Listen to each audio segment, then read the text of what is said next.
La Bourse de Paris s'offrait une pause vendredi à 1 heure de sa clôture. Après avoir effacé la veille les pertes de l'ensemble de la semaine, eh bien, le CAC 40 naviguait non loin de l'équilibre autour des 4649 points. Les investisseurs, éprouvés par les fortes fluctuations des derniers jours, ressentaient donc le besoin de souffler, d'autant plus que la stratégie de la Fed faisait toujours débat ici aux États-Unis. Dans l'actualité, on s'intéressait également à Havas. La société de communication affiche un résultat net part du groupe de 77 millions d'euros au premier semestre 2015, soit une hausse de 27,6% qui représente 7,4% du revenu. Le bénéfice net par action, basique et dilué, progressait lui de 23% à 18 centimes d'euros. Vendredi après-midi, l'action justement d'Havas prenait un peu plus d'1% à 7,34 €. Elle recueille un avis baissier de la part des analystes de l'Opsa.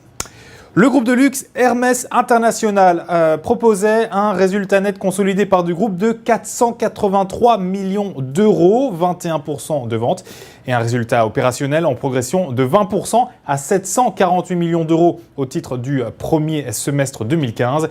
La partie maroquinerie sellerie d'Hermès a été soutenue notamment par l'augmentation des capacités de production avec les inaugurations des 2 sites en Charente et en Isère.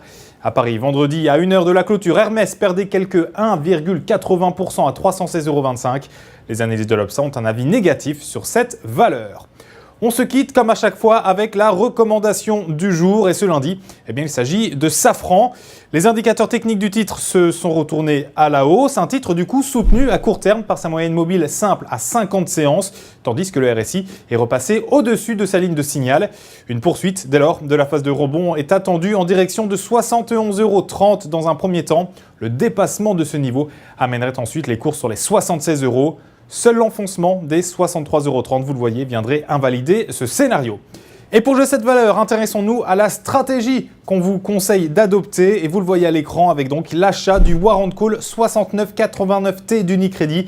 Date de maturité fixée au 15 juin 2016. Prix d'exercice établi lui à 78 €. Voilà, c'était Sébastien Giron pour Trading Central en direct depuis notre studio ici à Wall Street. Je vous souhaite bien évidemment à toutes et tous une excellente fin de journée. On se retrouve demain.